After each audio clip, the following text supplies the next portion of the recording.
Welcome, everyone. I'm Drew McWeeny, and this is the Hipe Pocket. What is a Hipe Pocket movie? I think they're the films that we hold close to us, movies that we love for whatever reason, movies that we share with people, good movies, bad movies, blockbusters, forgotten indies.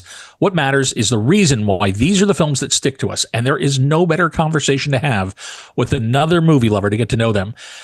You know where I love having these conversations? At film festivals. And especially, I am thrilled to be having this one as part of the Chattanooga Film Festival. I have to be joined by my two friends to do this. First up, we have my band leader, my old buddy, Craig Ceravolo. Craig, we're at a film festival. Oh, my God. We're at a film festival. I'm actually closer to this film festival than any other film festival at this point. That's right. This and Sidewalk are like your... Yeah. These are my hubs. Yeah. And hello, Drew, by the way. Hello. Hello. How are you, sir? How have you been? Good. Good. We're right between seasons, so it's kind of nice to check in with you. I know. This is great. I'm really excited. Let's get this started. Sorry, I didn't mean to go. No, of course. Well, you cannot cast a spell till the whole coven is here. So please welcome to Nancy to my Sarah, Aundria Parker. Aundria, thank you for putting all of this together. You have actually worked with this festival a few times now. You've always had nothing but good things to say about them. Are you excited to be here? I am beyond excited. This is incredible. I'm so happy to be doing this with you guys, with Chattanooga. It's awesome. I'm great. I'm so excited to be here. Good to see you guys. Very good to see you. Today's guest is a screenwriter and a director who's here with his new short film, Damn Handy, which I saw this afternoon, and also to host a special screening of The Craft, his 1996 film about teenage witches. He's also known for the film Flatliners and his deeply upsetting film Ricky Six, which I saw at the Fantasia Film Festival in summer of 2000, and which I would love to see get a real release at some point. I am delighted to welcome to the Hipe Pocket our very special guest, Peter Filardi. Thank you for having me. I can't believe you pulled that one out of your hat, Drew. I mean, I was there. I saw it. Yeah, that's amazing. Yeah. It is a real pleasure to have you here. And when we started talking about doing this, you quickly got the premise and dug in and sent us some cool different choices.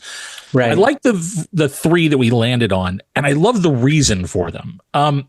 Why don't we dig in and start talking about how you chose these movies? Well, as you say, the premise is sort of three films that really resonate with you and really that you share with people that you hold close to your heart. And I think like a lot of people who find their way into cinema, it's sort of a crooked path. A lot of times we don't know that cinema is is going to be our medium, is going or our voice. I was an English major. I like to read, but I grew up in a very small town with one little movie theater on the East Coast. Cinema, Hollywood, all that was so foreign and so inaccessible. And so, I was an English major who just liked to read. And these three films were sort of instrumental in making and inspiring me or encouraging me to make the jump from, okay, with my English degree, I don't want to be a lawyer or be a teacher necessarily, or what do I do with this piece of paper, to saying, wow, I think I have to toss this aside after 2 years and switch into cinema studies. And that's going to be my ambition. So these are I think you and I are of a similar age, which is the pre-video era, and actually remembering when everything was not at our fingertips. Right. And I think, like you, my parents had the rule in the house that I could read anything. Right. Watching stuff was different. There were different restrictions, different rules, and I learned to be a lawyer very early on to negotiate what I could or couldn't see. But books, they didn't care. So everything was fair game. And if there was a movie that they said I couldn't see, I'd just go get the book. 9 times out of 10, I was like, fine, great. I'll just go read Cruising and see what it is. And then, whoa, okay, wasn't ready for that. But no, exactly. That's how it was back in those days. We all had maybe access to our parents' issue of Time magazine, which would roll in, and they would reference all these great, in my era, all these great films of the 70s that I was never going to get to see. they were just not coming to my little town. And if they were going to be rated R, and it was going to be a problem. So I ended up reading The Godfather, Deliverance, One Flew Over the Cuckoo's Nest, scores of others, things that I wanted to see as movies. I might see a great iconic image, in Time magazine, and then the rest was just read the novel and your imagination, really. Now, when you finally saw the films years after reading these books and kind of internalizing them, were you ever did you ever have an experience where you saw a film that had been wildly acclaimed, but because you'd had a relationship with the book and you had your own picture in your head, you saw the film and went, oh no, that's not it at all. That's not the thing I had in my head at all. That's a good question. I don't really remember feeling that because, the ones that really stick with me were great novels and then equally great films. Yeah. In a very different way. For instance, Cuckoo's Nest, Kesey's novel is told primarily from the point of view of the chief. Yeah. He's really the even though McMurphy's the protagonist and driving all the action, it's all seen through the chief's eyes. He's a huge figure in the novel, and it's very surreal. Whether he's schizophrenic or he's just whatever the chief suffers from, it's never really clearly defined. But the novel is darker than the film. Oh yeah, it's just not as funny. Cheswick, who's the kind of nervous Nelly character with the glasses, he, after throwing a fit, I recall, he's swimming in the pool and he sticks his fingers in the drain down on the bottom and gets stuck and drowns. And life just goes on in the ward. It's like goodbye, Cheswick. Well, this is the perfect place to start, because I think there are very few films that loom as large in sort of culture in the 70s as 1975's One Flew Over the Cuckoo's Nest.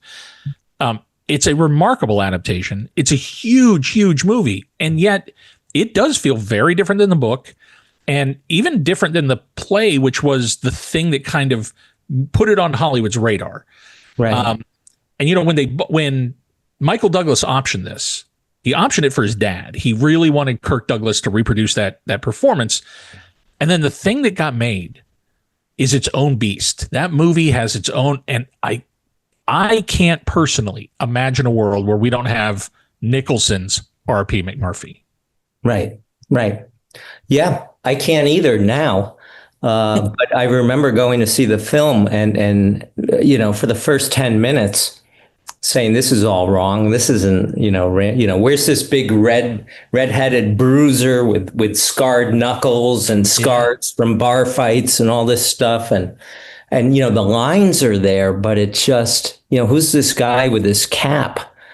But 10 minutes in, you're completely won over. I mean, Milos Forman and Michael Douglas. I mean, it really has to be one of the greatest adaptations. I've done a couple Stephen King things and Clive Barker things, but adaptations. But to do,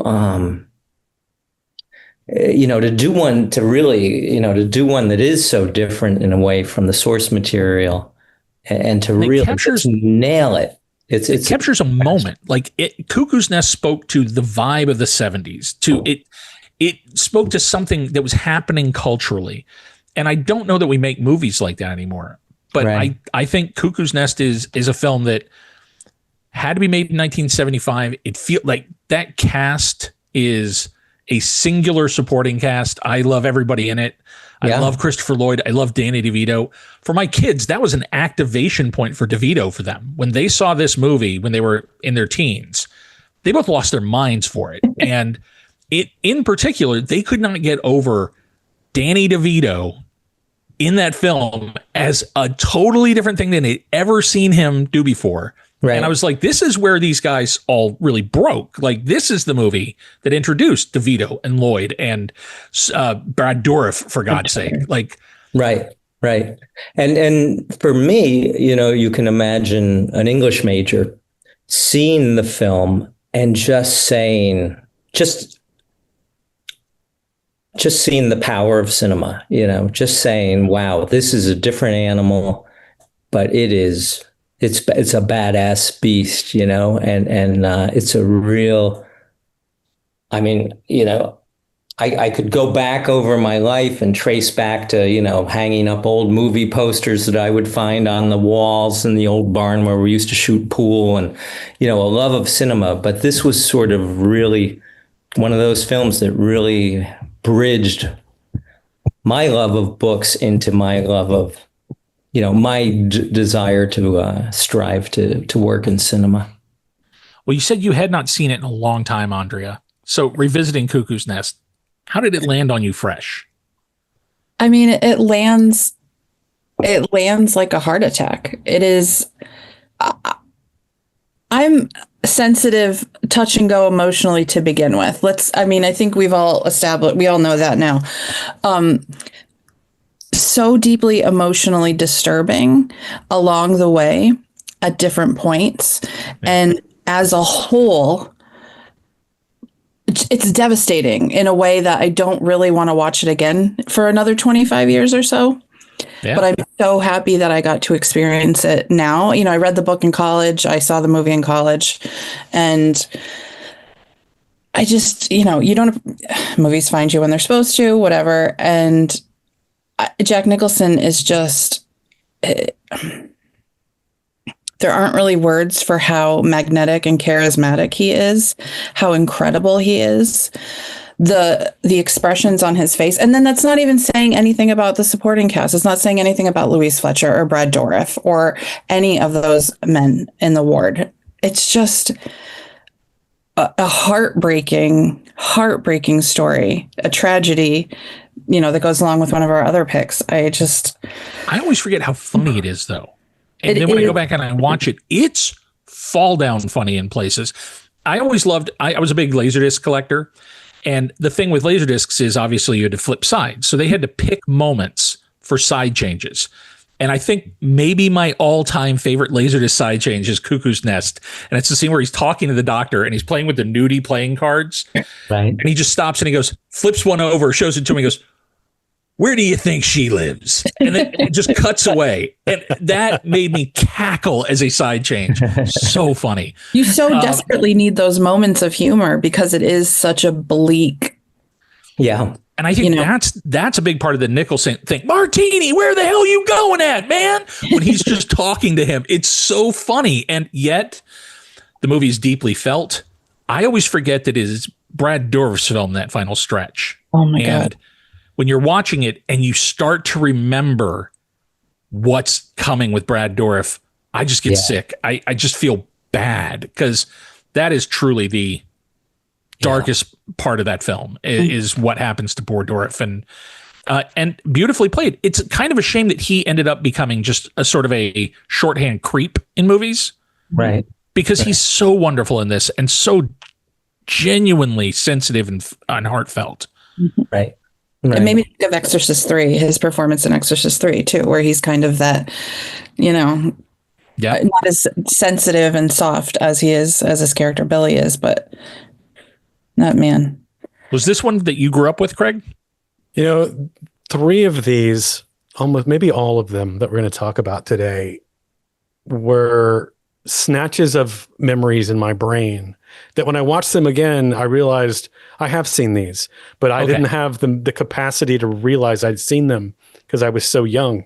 Mm-hmm. And I remember with Cuckoo's Nest, everyone was in hushed tones talking about this crazy subversive movie where there's a lobotomy at the end. Sorry to spoil it. I'm sorry. But it's the 50th anniversary, Craig. Come on. Yeah, I think there's a statute of limitations. Man. Exactly.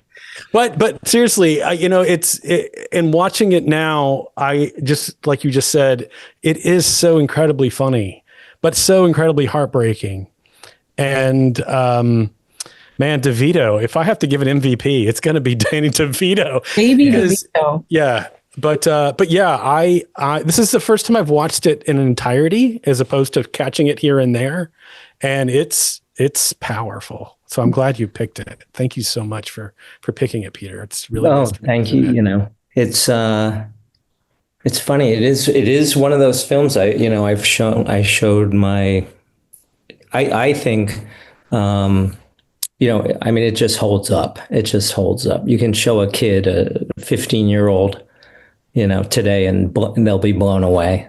Yeah. Well, something about McMurphy really just rings people's bell at a certain age. And I think in your teenage years to run into that story for the first time, it feels kind of defining. It's something you feel excited to have seen. Like, oh, wow. Okay. That's a big piece of the adult puzzle, I think. Yeah.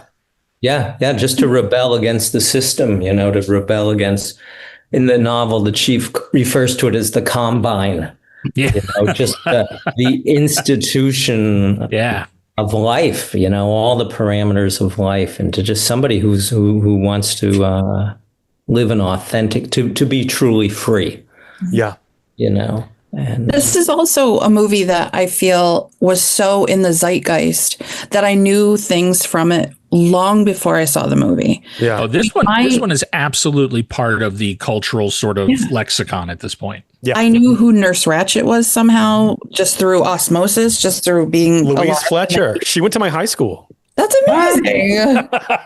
That is an all-timer performance too. And Absolutely. For her to know going in, oh, nobody's going to like me at the end of this. Yeah. I've got to play it.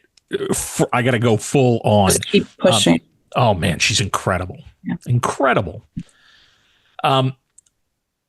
This next film that I want to talk about, everybody has done Shakespeare on film. Shakespeare is maybe one of the most filmed things of all time. Like, there are so many of his plays that have been interpreted modern and traditional and all sorts of black box versions. And Shakespeare is endlessly elastic. That is one of the truths of Shakespeare and his text. I am fascinated by and haunted by 1971's Macbeth. And what else would you expect when Roman Polanski tackles Shakespeare? To make this in the wake of what happened to him, this was the movie that was the reaction to the death of Sharon Tate and the death of his baby and the death of their friends and the violence that had been dropped into his world for the second time in his life. Like, say what you will about Polanski, but that man lived through some horrors that were not his doing. And I think that one in particular would have broken me as a human. He turned around and made what I think is one of his greatest movies, a truly bloody, dark, disturbing grapple with Shakespeare's text that feels like he is working shit out. Please talk about this one, Peter, and how you came to it the first time. Well, again, as an English major and I was I think I was a freshman or sophomore in college, and I just saw that it was showing, in some random room like they used to do, in college. And I just decided to go. And, Shakespeare, like most high school kids, even as an English major, it didn't, it sort of spoke to me. It was kind of, hit or miss. It was what it was, it was, you had to read it. And, there would have been like some Laurence Olivier adaptations and some Orson Welles stuff, all black and white and very heady. It felt very, stagey and all this stuff. And long before Game of Thrones, Polanski just took Shakespeare and got mud on the boots and blood under the fingernails and just, right from the opening sequence, of when they meet the witches on the beach and just the blood, the gore, the dirt of it all, the dirt on there, it just felt so real. And the, the dialogue just flowed so seamlessly from the character's mouth that even if you didn't, when you're reading the text, you're missing every, you're missing imagery, you're missing a thing, but you don't miss anything in this film. Like, his decision to do the soliloquies as internal monologue is awesome. It's such a smart way to handle it. And I think for some people who have never quite understood what Shakespeare is doing, that one choice I think helps open up what the text is saying to you and how. Mm-hmm. I had forgotten about that, but that is a brilliant innovation of it all. Absolutely. And it gets into what a novel does or the interior voice of it all. Yeah, it's great. The startling violence of it is the thing I took away the first time. Like, I was not prepared for a Macbeth that ends the way this Macbeth ends. I also think that the tiny coda that he puts on the very tail of the movie with the return to the witches just tells you this is all a cycle. This is a story they're going to tell again and again and again. And there is a fatalism to that I really like, that is Polanski's choice. Yeah. Yeah. Aundria, you said that this is your favorite Shakespeare play. It is. And I admit I haven't read all of them, but I've read a good amount of them. And this one moves, right? Yeah. This is bloody. It is tortured. There's guilt, there's betrayal, there's madness, there's infanticide, there's sex, there's witches. I mean, it's perfect. It's what more do you need? It's like a Stefan club. This one has everything. Yes. Shakespeare's newest play is Macbeth. I love watching interpretations of it. So to see one that is, more just like text to film directly, not a lot of, interpretation or modernization of it, was really, it was so immersive. And the gentleman who played Macbeth, whose name, of course, I'm forgetting, seeing his aging, seeing that this is such an epic story. This goes over decades, there's just so much good shit in it. The betrayal and like you said, I did not know watching it that when this took place in Polanski's life, that this was, after Sharon Tate, after the man's everything. And knowing it with that context is just even more, it makes every choice he makes have a greater depth to it, a greater weight. There's even an argument to be made that there is something about the way Lady Macbeth is portrayed in this and the way her influence works over people, that he's wrestling with. How do you get someone to do something terrible to someone else? How do you make that happen? And I think that was probably the biggest question on his mind at that point while making this film. I love that this is Playboy Productions. Because Hugh Hefner, for a little while, really did try to get behind good filmmakers. There is a phenomenal Bogdanovich film called Saint Jack that he produced, starring Ben Gazzara. Great movie that is essentially out of print now because Playboy Films produced it. And I think Hefner had very high aims for what he wanted as a film fan, because he was a voracious film fan. When I moved to LA, I was working at Dave's Video. He was one of our daily customers. He was one of the people that was on the phone almost every day, ordering something, having something sent over. They would watch things constantly at the mansion. So it's for real. Like, his film fanaticism is very real. And I think he gave a couple of directors some leash that nobody else would have given them. I don't think Polanski could have gotten this made anywhere else at that point. Shakespeare was not particularly in vogue. You had The Taming of the Shrew, you had Romeo and Juliet. There were films that were working, but it was still kind of a risky thing. And those were more, I think, broad and accessible. Macbeth is not. Macbeth is difficult stuff.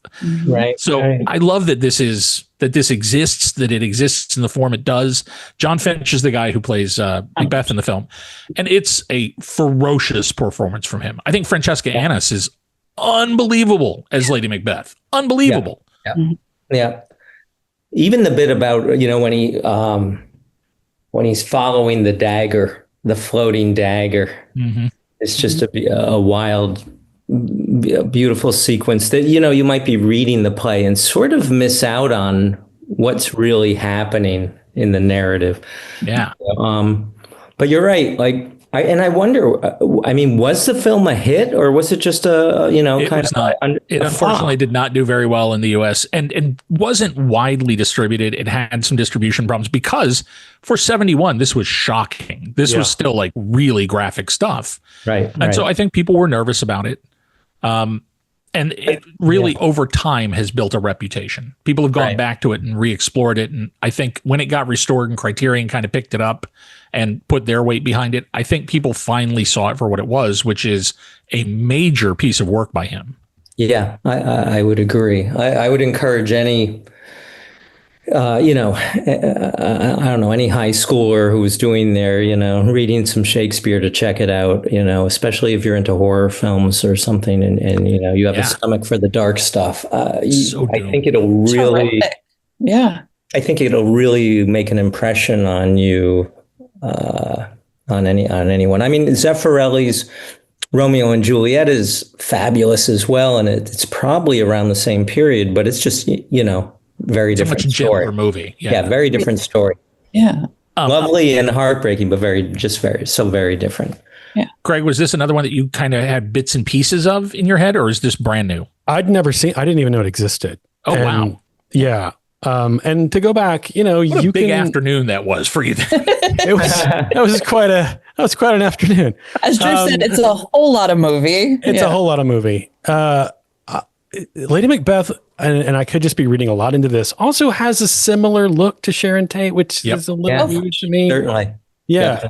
Sure.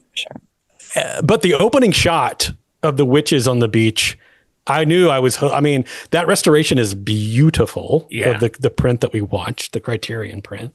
And I knew I was hooked. I got to say, you guys have covered everything great because, when you're reading it and everyone out loud in class and everyone's stumbling over the language and it's just impenetrable, you just don't really, it never came alive to me. And I hate that I'm giving Mel Gibson credit until Hamlet. No, when I saw it.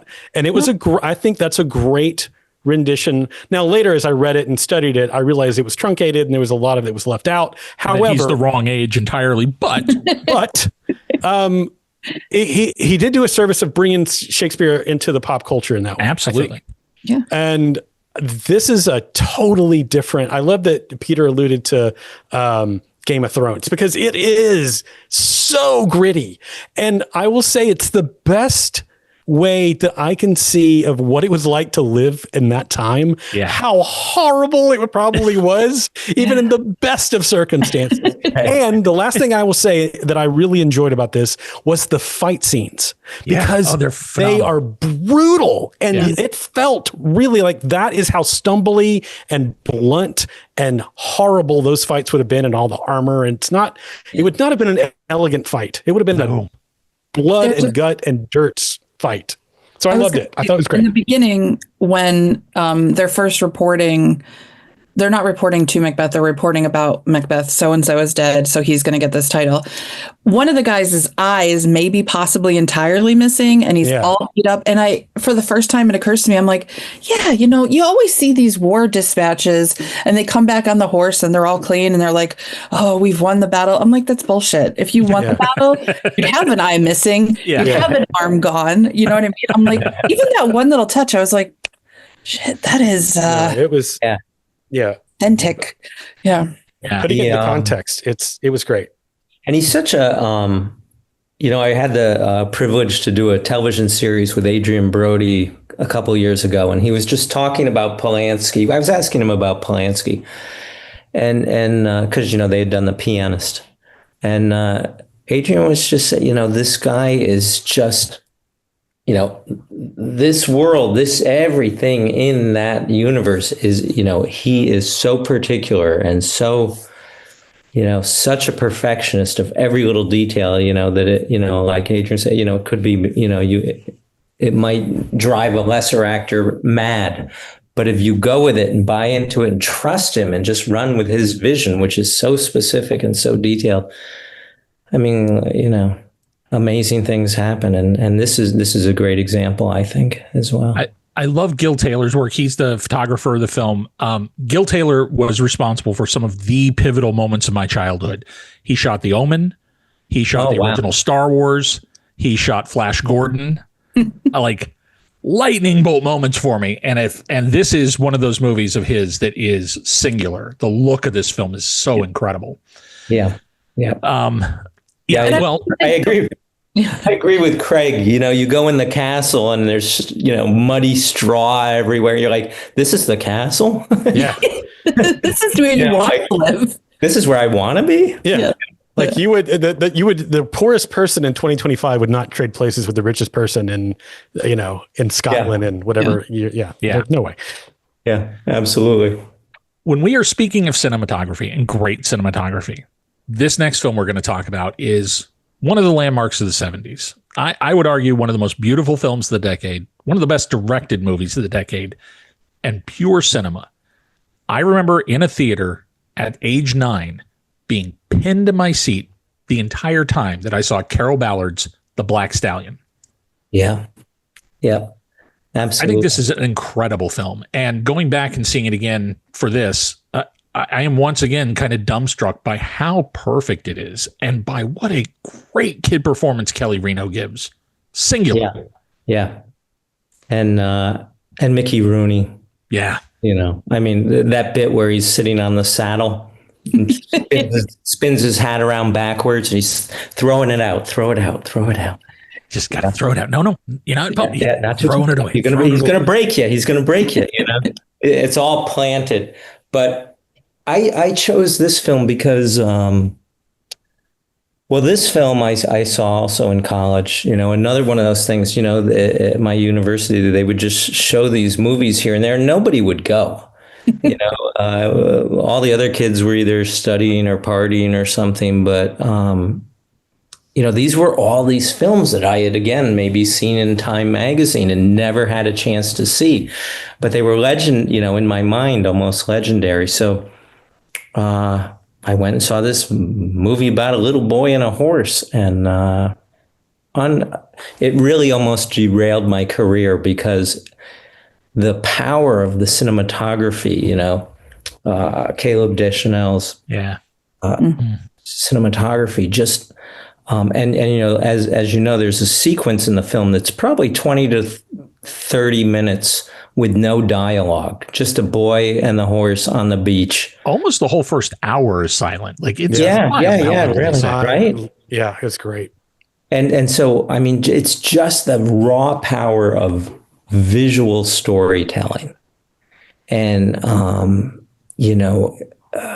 when you're going from an English major or a writer to getting into cinema, to see a film like this,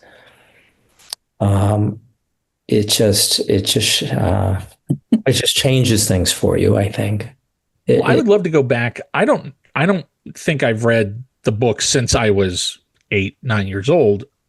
I would love to go back now and read just the first one and compare it to the movie as an exercise in adaptation, to see like what choices were made and why they were made. Ballard's film is just poetry. Right. And I think so much of what he does with the young actor, with Kelly Reno, is the way Spielberg would direct children, which is you almost just create a space for them and then let them live in it and be a real kid. And then just whatever they're doing is going to be good because it's authentic. Right. So much of this is just creating a space where that kid and that horse could get... It's funny because I did not realize how much this image came directly out of this movie. But now every time I see the trailers for How to Train Your Dragon, and there's the shot of the kid looking away and putting his hand up and the dragon tucking into his hand, I'm like, that's the Black Stallion. That is 1000% the Black Stallion. Yeah. I guarantee when Dean was making the first animated version, that movie was the thing that they looked at for the toothless relationship with the kid, because it's the best one. It's so real. And I don't know how you get a horse to give this performance. Right. It's mind-boggling, really, what the connection between the boy and the horse. And I remember reading, and I think it was in Time magazine, years before I was ever able to see the movie, but just that, Carol Ballard found a stretch of beach that was hemmed in, and they had this beautiful horse and this boy who was fearless. To be rolling around on the sand with this, and just let them, gave them just exactly what you said, Drew, is just give them space to be real. But who knew that, a horse would behave like a dog? You know what I mean? Yeah. Given its druthers, Yeah. You know, is Dog Man's best friend? I mean, I don't know. You could watch this film and I challenge that, you know, but it's just I mean, the way the story's told from the boy's point of view on the ship in the very beginning and peeking in at his dad's card game and all the little icons and giving him the little statue of, it makes the world of adults feel very mysterious. Yeah. Like I don't know what any of this means, but I'm kind of walking through all of it and it's soaking in, but I don't get it. And it's very much his perspective. Yeah. I think that shipwreck is one of the scariest shipwrecks in any movie. Yeah. Very much so. Yeah. And the shots on the deck as the boat is, the ship is just lurching, even before the shipwreck, just and the wind. It's masterful filmmaking without a lot of dialogue. Very, very little, very spare. Just it'll really, open, I think, anyone's eyes to the power of cinema. Just great. I think one big part of the power of cinema in this movie is that Terry Garr, once again, could not be more beautiful. God, she's great in this movie. And I love all the little stuff with her and the kid. I love the scene where she's trying to read the paper and he knows Mickey Rooney's on his way over. So he's trying to, okay, how can I pave the way here? And there's just such great behavior with her watching him and knowing something's up. She's so good and so expressive. She doesn't have a ton to do, but she's wonderful and perfect for the period. Like, I know this was the era where Coppola was obsessed with her, and I get it, man. She's endlessly versatile. She works in modern stuff. She works in period pieces. Terry Garr was the best, and is just a lovely reminder of that, even though she doesn't have a ton of screen time. Yeah. Right. Now, is this one that you as a kid watched, Craig? Because this was big when we were growing up. Like, this was still kind of in the mainstream pop consciousness at that time. I'm almost getting emotional about it. It is one of those that I didn't realize defined me as a kid until I just watched it again. Ooh. Talking about all the ones that I was snatching out of my subconscious. This one, I remember now being so obsessed with this movie, and it wasn't at a time when you could just watch it, like you said, anytime you wanted. So I remember watching it at school.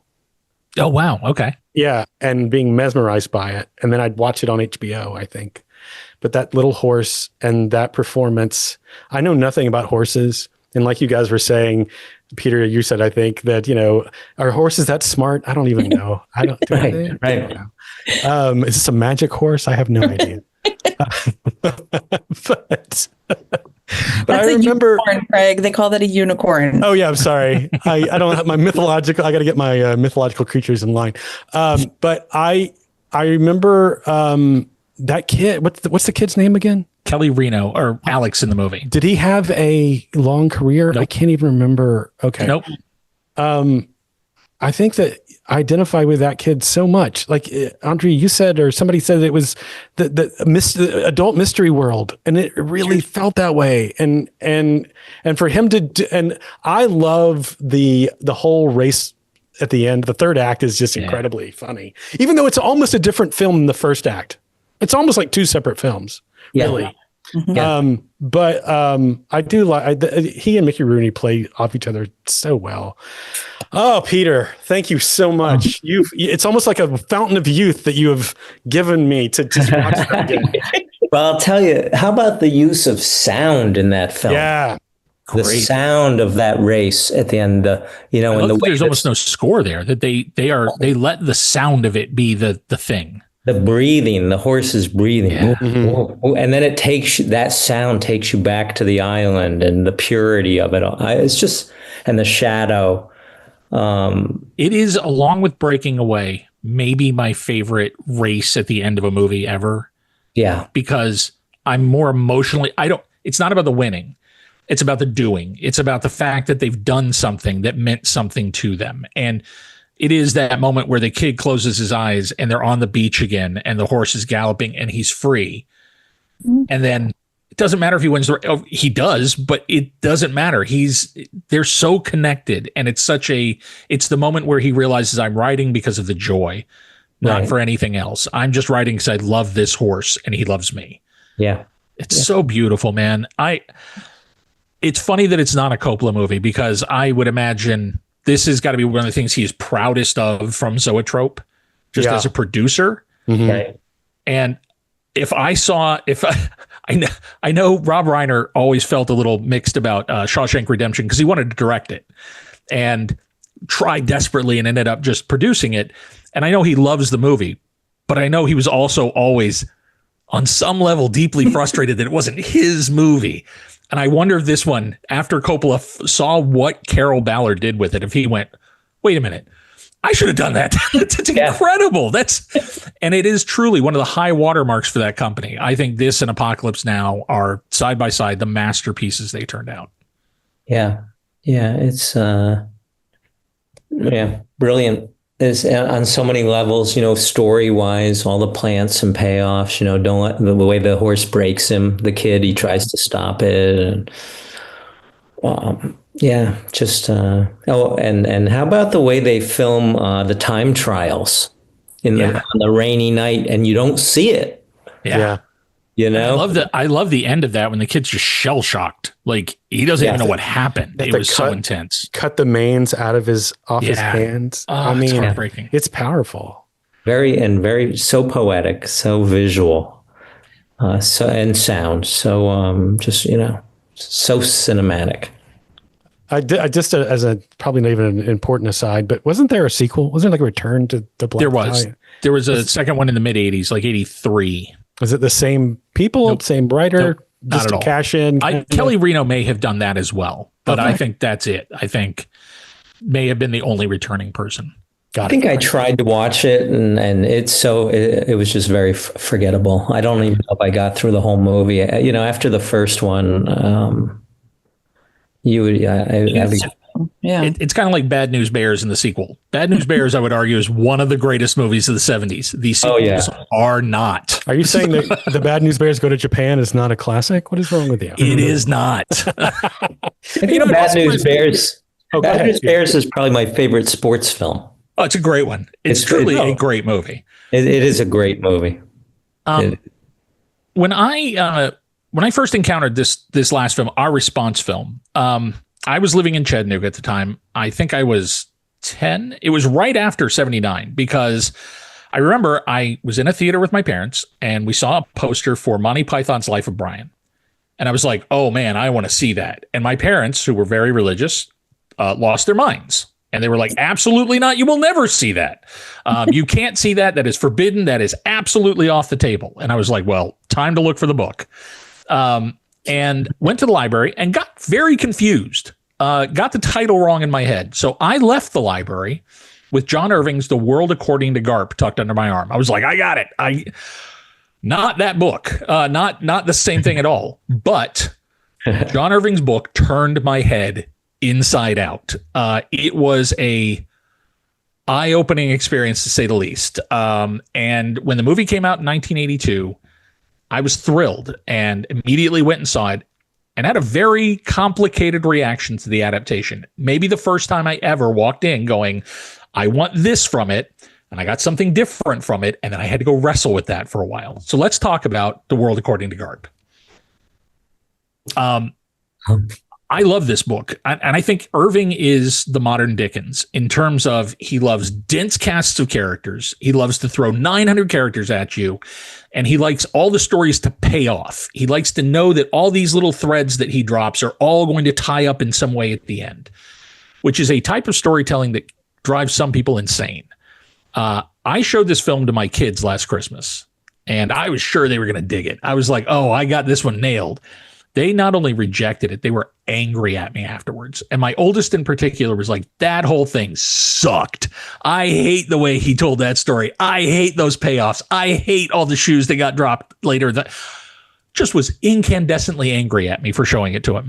And I found it fascinating as a reaction. I love the way Irving does that, but clearly it touches a nerve. It is a particular type of storytelling. And I think the film does now that I've lived with it for a while, I think the film does a very interesting job of trying to engage with Irving's book, but they can't do the book. The book is too dense. It's too sprawling. There's too many characters, too many stories. So in a way, it is an episodic sort of greatest hits of what Irving wrote. And what it does best is, I think, Roberto Muldoon. I think John Lithgow is the reason that movie lasts. I think the performance he gives, the idea that in 1982, he played this character with the dignity and the humanity and the reality that he did was unprecedented. And 82 was kind of a big year for that. 82 was the year of Making Love and Victor Victoria and The World According to Garp and Tootsie. And it was the first year where I feel like American movies even made the effort to engage with this conversation about the space that marginalized people hold in our society and the dignity that they deserve. And of all those films, I think the one that made the point the loudest and the most interestingly was Garp. I think Lithgow's work holds up. I think it's a really remarkable performance. And I also find Robin Williams truly moving in the movie. There is something about him, the gooey center of Robin, that this movie taps into really well. There is a softness and a deep sentiment to Robin that, could go too far in movies. Directors kind of didn't know what to do with sometimes. I like it here. I really think he plays Garp well. But it's a crazy, messy film. What's your take on it, David? Peter? You know what? It's interesting that you said it's kind of a greatest hits of the novel, because that is what it feels like. It's so sprawling over the course of a person's entire life that you're getting these greatest hit chapters. So it does feel episodic to me, and which is why I wouldn't put it up in my top 10 or 15 films, but I get what you're going for, and I do agree that John Lithgow's performance and Robin Williams' reaction to him, which is so accepting. Yeah, I mean, it reminds me of the way Morgan Freeman and Clint Eastwood were handled in Unforgiven, where, one guy's black, one guy's white. It's never mentioned. Yeah. And Robin Williams and John Lithgow, it's like, they're just two good people. They're just two good people trying to weather the capricious and some often cruel turns of fate and life together, and sort of supporting each other in a very real way, not like he sort of points fingers at the damaged women's group, a little bit, but they're supporting each other. Well, and Irving was very much a social satirist. And so what he's writing about is a response to everything that was happening in the 70s, pretty much every social movement, every social trend.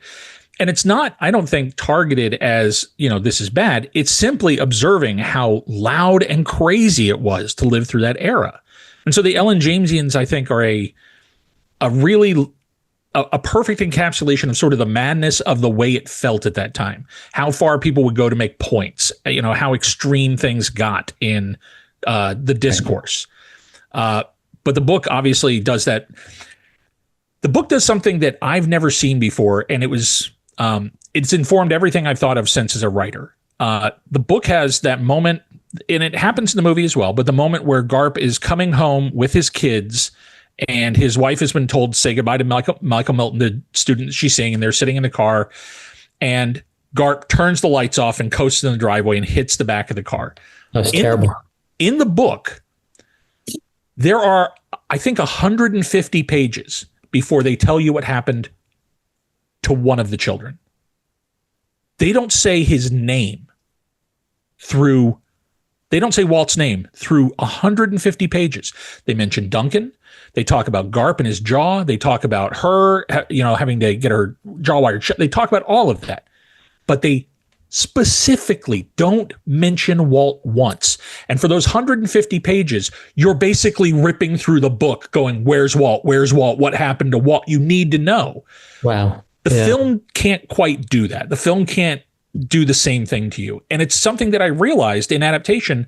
There are things that only ever work on the page or only ever work in a film, and you sometimes can't make the jump with stuff. And in the book, that is truly one of the things that haunted me. The way he did that, and the control he has over you as the reader as a result of it. I've always been quite taken by that. And I don't think there's any way George Roy Hill could do that in the movie. The movie is very different. You're looking at things. You're going to see the absence of Walt long before they address it. Right. And it just was so educational to me at an early age about how radically different something is on the page or on the screen, and how they never are going to be exactly the same. You have to make real choices.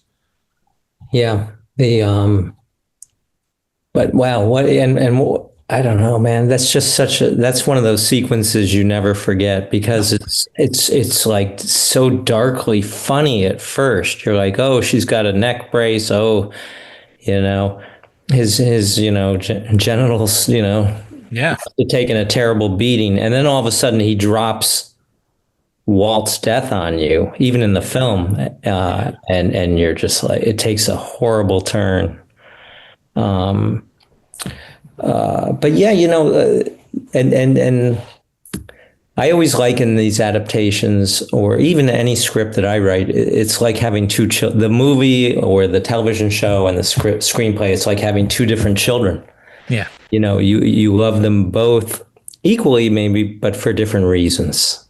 They're just always going to be different. And I think that doing a good adaptation, to do a good adaptation, you have to free yourself to go off book.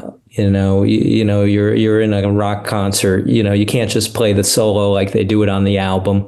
You gotta take a little. You gotta free. If you try to stay too close to the source material, a lot of times, you'll do a inferior. You'll make an inferior film. Well, then my question for you, Aundria and Craig, is, are you familiar with the book? And if not, then how does the movie just work as a movie for you? Because I think that's also important. Sometimes if you have the one thing in your head, you don't ever quite clearly see the movie. And it's hard because you're comparing it the whole time. So I think in some ways, if you don't know the book, you get a cleaner experience from a film. I have not read the book. And I want to.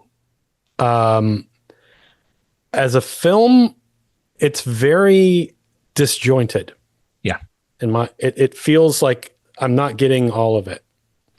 And honestly, and not to critique it, because that's not really my job, but I mean, I did feel Robin Williams a little miscast in this, maybe. I guess it's not, I felt like he didn't do what I thought maybe the character in the book may, but I don't know. But what you guys were saying, it was interesting that you said that, Peter, because that was a question I was going to ask both you and Drew, or writers, is how do you make that sacrifice? How do you, in good conscience, if it's not your original material, how do you take it apart? So I liked your answer that it's like two different children. What I really love about the miniseries, the HBO Press show, that Netflix is that you can take a source material and really drag it out the way it needs to be dragged, to let it breathe, as opposed to having to condense it into 2 hours. So I think this would have maybe, I would have liked to have seen an HBO miniseries of The World According to Garp, as opposed to this version of it. I think Irving in general, his work doesn't work when truncated. My favorite novel of all time is A Prayer for Owen Meany, which I revere. Right. I love that experience. I read it the first time in one night. I started reading it like 6 p.m. and finished at 8 the next morning. It was just like, oh my God. And the movie version of that got me so incandescently angry. And it's because they adapt maybe a third of the book. Yeah. And then that third of the book they adapt badly. So it's very frustrating as an adaptation. And I just kind of had to let it go of that one, because it's like, they didn't even, that's not even really they didn't really try. They took some seed from it and wanted to do something else. But I think he is one of those authors who almost defies adaptation. He loves being a novelist. And I think he understands what works on a page in a way that when it jumps to the screen, the Ellen Jamesians in general. It's a crazy idea on film.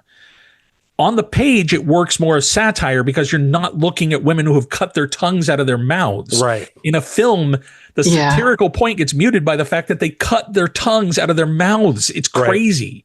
Right. So it's his satire even lands differently when there's flesh and blood people attached to it. Just a real educational author for me in terms of what does or doesn't jump.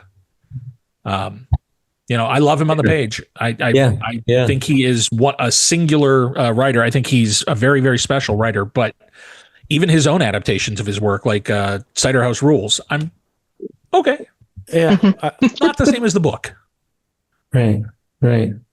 Well, and is it why do you think it is true? Is it the way he tells stories? Is it that he's just such a talented wordsmith that I think he exaggerates. He has this heightened reality that he plays in. And so his characters are exaggerations. For example, Owen Meany, if you've read it, how do you do the voice? Right. Everybody hears a different voice when they read that book. The character in the book, Craig and Aundria, is a little boy who has this ruined voice. They describe it as a voice of gravel and dust. And so it's all in caps. Every time Owen Meany talks, it's in caps. And it's supposed to be this crazy bullhorn, weird voice that you will never forget when you hear it. But I've heard Irving do it at readings, and his version was nothing like I had in my head. And it's kind of like with Calvin and Hobbes. If they ever adapted them, I wouldn't want to hear somebody else's Hobbes. I don't want to hear someone else's voice married to that, because in my head, I know what that sounds like. I think Irving writes such exaggerated things that we all kind of figure out where we calibrate them. And then somebody else's calibration might be totally different and off from what we want. I think there are people who just kind of defy it as a cross. I think Salinger's that way. I think there's a lot of writers who are really hard to adapt. Yeah. Well, I want to thank you, Peter, for taking the time. I really enjoyed your short film. I hope it plays well at the festival. Oh, thanks. It was a lot of fun. Yeah. It's my new, it's my new hobby / passion. I've sort of met a lot of local people in the small town I live in now, and including my muse, Roger Clark, who's an actor. I met him at the local dog park. And Roger's famous from playing Arthur Morgan in Red Dead Redemption 2. Yep. So that voice is so unmistakable. As somebody who spent 100+ hours in that damn game, the moment he started talking, I was like, "Oh my god, I know who that is." Yeah, I've actually sat in Drew's office and watched him play it for like 3 hours. So good that game is. Yes. He was like, "Do you want to turn it off?" No, I want to see what happens next. Yeah. Well, it's really fun. I think it's really fun for Red Dead fans to see Roger, outside that role, and just to, be having fun being Roger. He'll be in Chattanooga. So if there are any Red Dead fans who want to meet him, it's a great way to meet him. That's not a convention. That's cool. You can get your fill of horror films. And, I always feel like with short films, you get one good idea. I feel like yours has about 6 good ideas and several reversals, and you managed to pack a lot into 17 minutes. Oh, wow. So, thanks. Yeah, we have a lot of fun. Actually, a big part of the fun, too, is 4 or 5 of my department keys were high school seniors who I poached from the local theater department. And very cool. Costume designer, special effects makeup, prop master, a couple of the actors. So it's the only way we'll get new ones is if people give them a break. Yeah, just tried to really include a lot of people and sort of share my love of indie horror and poison them with my love of indie horror, I guess. Yeah. It reminded me a lot of early Weta, of early Peter Jackson. It's got that kind of grimy nuts and bolts feel to it, which I really, really appreciate. Oh, thank you. Thanks. It's really fun. I read about, I've never been to Chattanooga. I read about the festival in Fangoria, and Yeah. they just profiled it and said, how much fun it was and what a great festival. So I said, I'm on the East Coast now. I could definitely get down there. I'm going to apply and hope we get in. So I'm honored and thrilled. And Roger and I are making the trip. We're psyched to go have fun with a lot of and meet a lot of filmmakers and fans.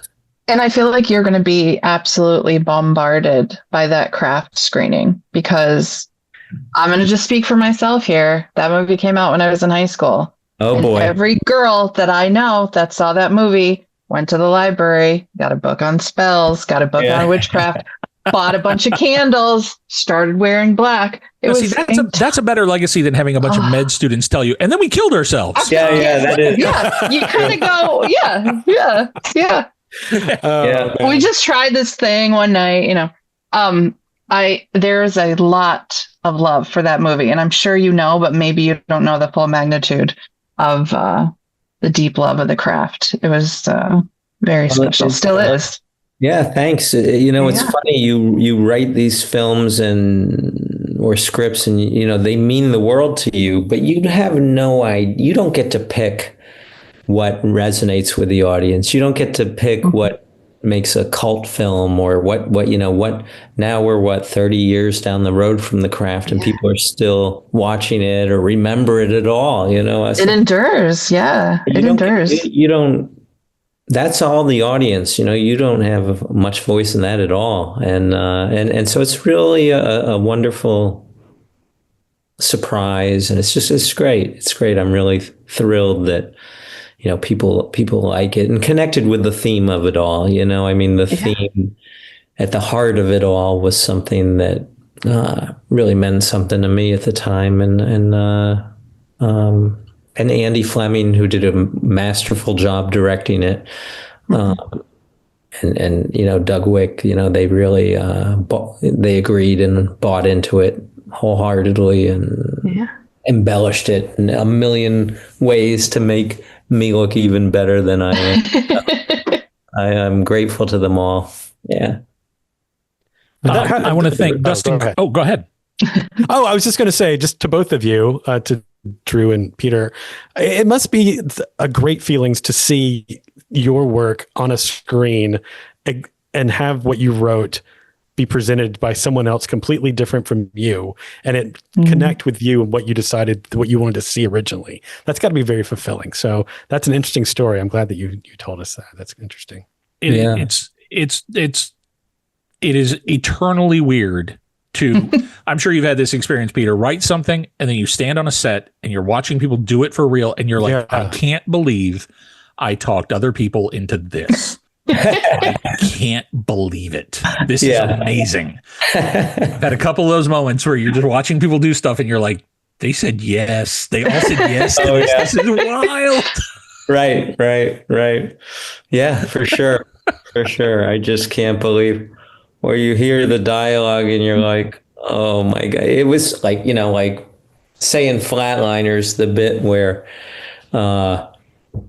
the sort of young Winnie Hicks comes back to Kevin Bacon on the subway and just rips into a litany of swears and verbal abuse. And, and we go down to South Central and look around for a little girl to do it. And Joel Schumacher finds one and her mom's on set. And, when I'm writing this paragraph of just abusive, offensive stuff, it's just words. Obscenity, right? Yeah.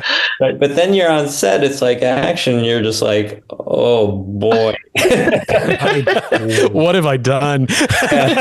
Like you said, Drew, I can't believe I got people to do this. We had a scene in Cigarette Burns where Udo Kier disembowels himself and threads his intestines into a movie projector to run it on screen. And we are standing 10 feet away watching Udo Kier shove rubber intestines into a movie projector and go blah, blah, blah, blah. Belly laughing. Like, oh my God, it's Udo Kier and look what he's doing. This is so crazy. It's great. Yeah, they're great. That's movies. wonderful. Cool- Live for that. You guys If have get cool one or two jobs. of those. Yeah. Well, thank you both because I love Flatliners and I love Cigarette. I want to thank Dustin true. Kramer. I want to thank the entire staff of the Chattanooga Film Festival for making this possible. Chris, Yeah. As I Chris said, I spent a George. lot of time in that city growing up. I have a deep affection for it. It is a Heck real yeah. pleasure to have been part of this. And I want to thank all of you for taking time out of your festival to join us.